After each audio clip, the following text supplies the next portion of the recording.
Oh, the weather outside is frightful, but the winter produce is delightful. I'm Chef Michelle Bernstein, and today I'll give you recipes to help you survive winter's blustery blast here in SoFlo with the harvest of winter. Today on SoFlo Taste. Brr. This is South Florida. It's where I live and work. I'm Chef Michelle Bernstein. South Florida is more than sun, sand, and sea. It's a lifestyle of fashion, sound, culture, and of course, food. Food with taste from all over the world. Join me as we celebrate the food of South Florida and the people who love it. Join me as we experience SoFlo Taste. Hello, I'm Chef Michelle Bernstein here at the Publix Aprons Cooking School in Plantation. Well, here comes the change of season. And even though we don't experience fall to winter in the same way we do up north, of course, we do go from summer to snowbird season down here. But just because we won't scrape our windshields this winter, we can still enjoy winter's harvest. So today I thought it would be fun to show you some recipes that scream winter. So let's get cooking. The first thing that makes me the most excited in the wintertime are these bad boys. So I started with a stone crab souffle. Of course, you can do any kind of souffle, but we are finally in the season. I taught y'all once how to crack a stone crab, but to teach you again, there's a little print right here on the underneath side that looks like somebody kind of pressed their thumb into it. And that is the perfect place to crack a crab. And you see how it usually cracks into about 3.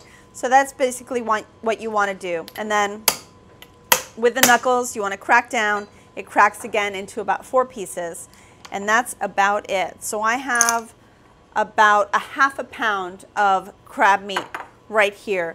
To get a ½ pound of stone crab meat, I used about 6 to 8 medium, smaller ones, sized stone crab, and we got these from Delaware Chicken Farm and Seafood Market.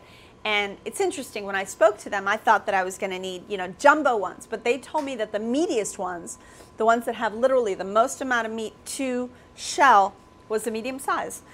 So that's what I went ahead and got. And like I said, only about 6 to 8 to get me a ½ pound, which is a lot of meat. So to start a souffle, you start with basically just a bechamel, which is I just made one. It's equal parts of cooked butter with flour, and then you add milk until you get this pretty creamy, lovely consistency.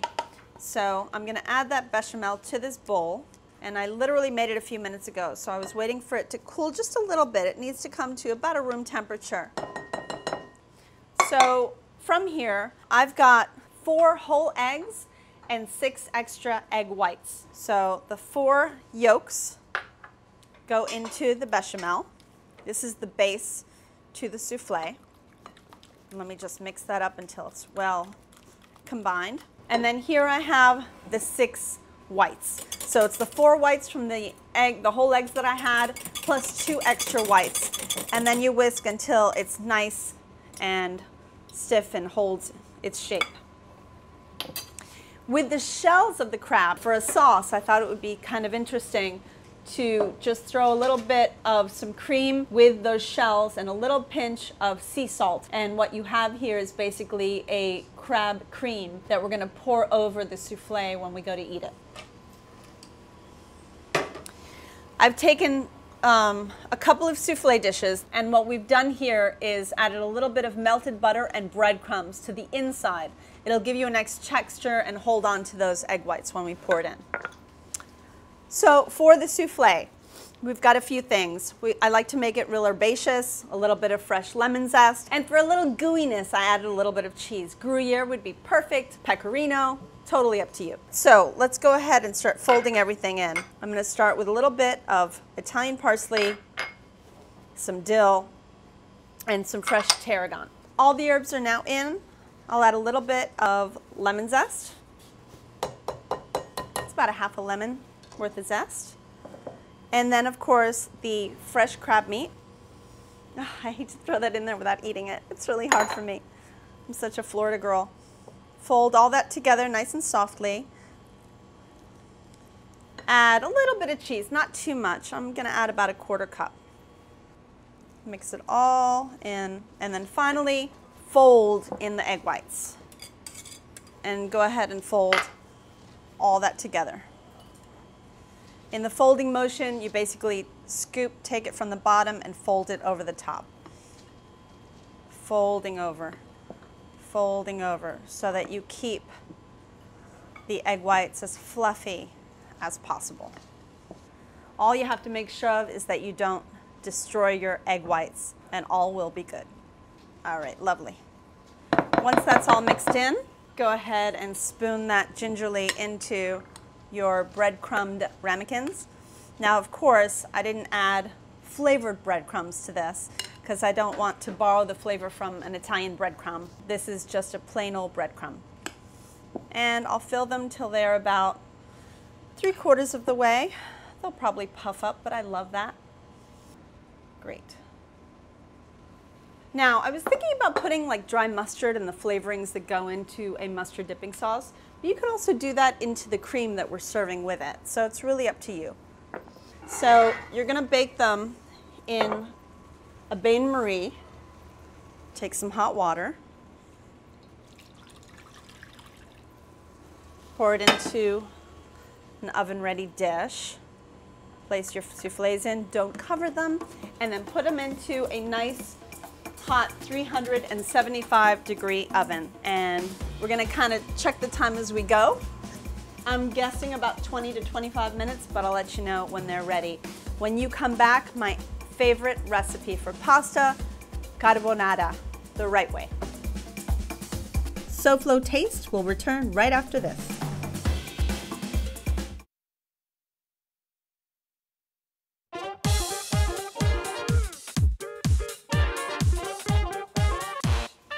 Welcome back to the Winter Foods Show. This next recipe is pretty much everyone's favorite recipe. This is pasta carbonara. For years, I made carbonara with heavy cream and chicken stock and white wine reductions, but really when it comes right down to it, there's nothing like the perfect traditional carbonara. So here in this pan, I have guanciale cooking. Guanciale is cured jowl meat, not smoked. It's kind of, I guess, what you would call like a pancetta, because pancetta is also cured but unsmoked type of bacon, but this all comes from the jowl. So I am draining the guanciale so that I can use it, of course, on top of the carbonara. But this is really the most important part. This fat right here is what you want. So we're going to toss the pasta once it's ready in a little bit of this fat, but I'm going to take a little bit of it off. So I'm going to take out about half of the guanciale fat out. I like good fat, so I actually keep this in my fridge for whenever I make certain yummy things. So I use bucatini pasta, and I try using only dried pasta, by the way, for carbonara. First of all, I want starchy water, and I want the pasta to be super al dente, just barely finished cooking. So if a package says 10 minutes, I go 8.5, maybe 9 at the most, just so you know, because I want my pasta to have a bit of a bite. So I'm going to turn the heat back on here, and I'm going to take the pasta out and put it right into this pan. So I'm just going to cook this pasta a little bit in the fat and add a little bit of the pasta water to it. It kind of starts my sauce. Now I have this glass bowl nearby, as you can see, and that is where I'll be mixing it into the eggs. So true traditional carbonara does not have any heavy cream, really any broth whatsoever other than the pasta cooking liquid. I just want this to turn into a nice saucy guanciale fat. Here we go. So we're going to pour this into the bowl, just like so. And the bowl is not hot, but it's definitely not cold. It's been sitting by my stove on purpose. I'll add 1 whole egg, 2 yolks, a lot of cheese. I've used both Pecorino Romano and Reggiano. I have a good amount of black pepper going in here because I want my carbonara to have a nice bite to it, both with a bite of the pasta and also a bite of pepper. And keep mixing, mixing, mixing, mixing, mixing until this turns basically into a nice, thick, may I say, delicious looking sauce. And you see how it's starting to thicken. I'm gonna add just a tiny, tiny more bit of my starchy water, just a little touch. Oh my goodness. This looks so good. And mix, because we don't want cooked eggs per se. We don't want scrambled eggs. We just want it to mix and emulsify or thicken this gorgeous sauce. And that, my friends, is about it. We'll put this into a serving dish. Oof. Top it with, of course, the crispy guanciale all over the top. A little hint more of, by the way, this is just ground black pepper. And then finally, doesn't matter, pecorino, reggiano, you choose which one you want, or both, right over the top. And that, my friends, is a serious, serious pasta carbonara. Come back and I will show you an absolutely delicious dessert coming up, and hopefully this souffle will be ready. See you in a minute.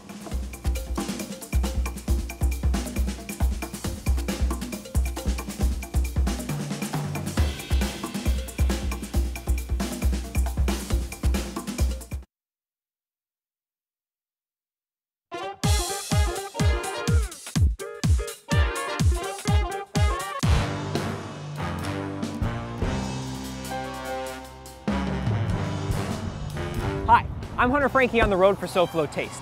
What do a juggler, a contortionist, and an acrobat all have in common? Absolutely nothing, except for the chef that cooks for them all. I'm here at Cirque du Soleil's Big Top to meet her. This is Cirque du Soleil's hugely entertaining KURIOS, now playing in the Big Top next to Hard Rock Stadium through the 29th. And this is Chef Paola Muller, a performer in her own right. She's the kitchen manager for KURIOS. Every day, she and a devoted kitchen staff juggle a schedule of meals they prepare in a kitchen on wheels. We feed everybody that works for the tour. So all the cast and crew, we provide food for all the artists, musicians, for all technicians, everybody that does work office. Do they all have different diets? How do you keep up with that? They all have very, very different diets because we have 22 nationalities in this tour. So you will have people with very, very different tastes. So how much longer are you here? We're in Miami until the 29th of January. Come see the show. It's amazing. It's one of the best shows Cirque du Soleil has put out there in the past 12 years, I would say. Do you mind if I check out your kitchen? No, let's do it. Perfect. So this is our main truck. Out of the 4 trucks, this is the most important one because it's the truck that has all the equipment in. So everything here is built in. It's where we have our fryers, our oven, stove, flat top. This is the other truck we have that is where we have our dry storage, where we have our walk-in fridge, walk-in freezer. A lot of people think we don't have a lot of equipment because we're circus, but I have a full-on kitchen. We like doing a bit of cured meats and charcuterie, so we have some nice pancetta hanging up there. And like this, we can feed 120 people that we feed daily. We feed them twice a day. We have always a hot lunch and dinner. But throughout the entire day, from early in the morning, we have a cold bar with nice fruits and cold cuts and fresh bread that we break in the morning so they can have breakfast as well. So you're saying you're a little busy? We're getting a little busy, yeah. Well, the chef's way ahead of me, but I'm about to get a taste. Make sure you come check out the show. Thank you so much for having me. Thank you for this, and let's get a taste. What am I eating here? Deliciousness. Buttermilk panna cotta with a little apple. Incredible. Sorry that you can't taste this, but I'm just gonna keep eating it. We'll catch you guys later. Cheers. Hi, Chef Ray. Hello, how are you? Good. I'm pulling out a souffle out of my oven, and then you and I need to talk a minute. Fantastic. Okay, hold on a sec. Do you like souffles? I love soufflés. I know you don't eat seafood, but this is a seafood souffle, so you're not allowed to eat this. Fair enough. Thank you for not killing me. You're welcome.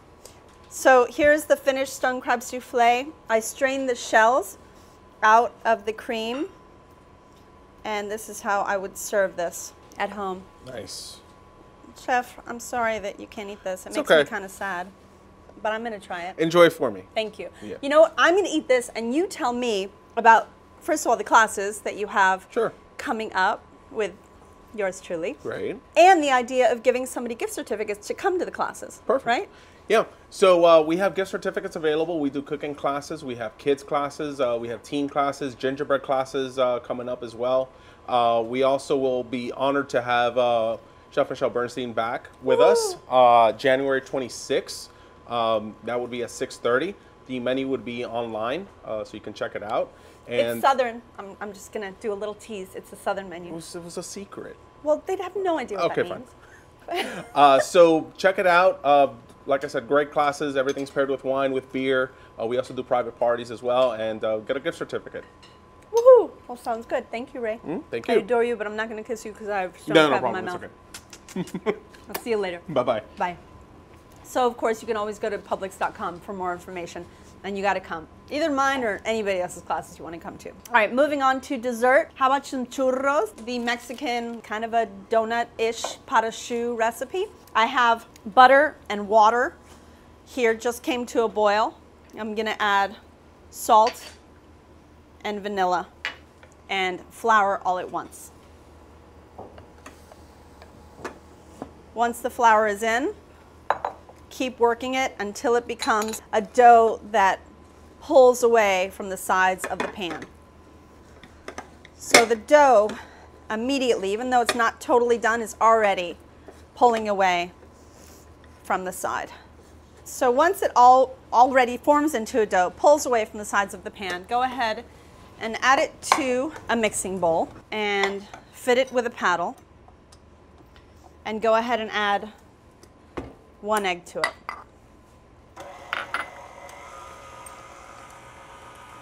You want to bring this back together again. Make sure your oil is set at about 400 degrees. And you'll want to make your favorite chocolate sauce. I'm going to give you a recipe on SoFlo.com for my favorite spicy chocolate sauce. It's got a little bit of cayenne pepper and a touch of sea salt in it, just to make it a bit more interesting. But you can, of course, just make regular chocolate sauce if you want to. Once the dough is finished, go ahead and fit a pastry bag with a star tip. I like a small star tip, like 3/8 of an inch would be perfect. Go ahead and fill it with the nice warm dough. You'll need sugar, about a cup, and just maybe a half a teaspoon of cinnamon, a really small amount, so that when you come from the oil, you'll want to go directly into the sugar. I've used an oil with very little flavor to it, so any kind of a nice vegetable oil or a grapeseed oil would be great for this. You wouldn't want to use an olive oil for this kind of thing. And we'll go ahead and start frying the churros. You don't want to crowd your pan too much, so just make a few at a time. All you really need is your fingers, by the way. So I don't like to go too long, and then I just break it off with my finger. It's probably about 3 inches, 3 to 4 inches.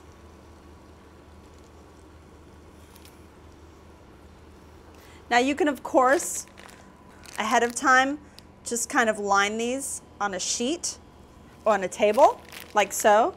And then, of course, you can add them to the oil. It's totally up to you how you want to do it. Churros dough can be made ahead and placed on parchment paper that's sprayed down a little bit with some spray oil and frozen until you're ready to fry. Now we're looking for a beautiful golden color, and they're just ready in a couple minutes. Now the great thing about frying churros is that the oil doesn't really get tainted at all, so you can actually strain the oil, cool it, and use it for other things at a later date. So from the oil, I'll go right into the cinnamon sugar, shake them a little bit, and they're ready to be served. Of course not without me trying one. Churros with chocolate, I can't think of anything better. I'm gonna bite into this, and I'll be back when I'm done, maybe.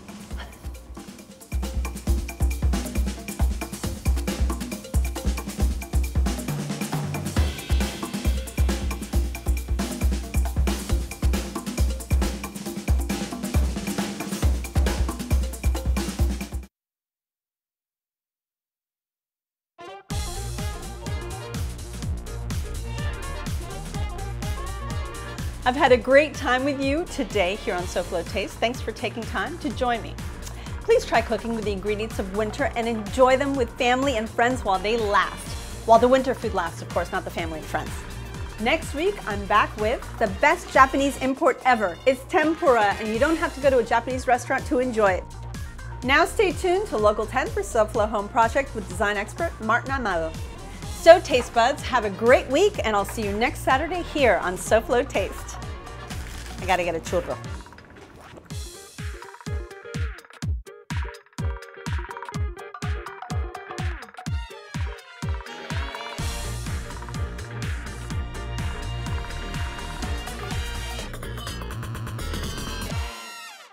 I think I ate some of that.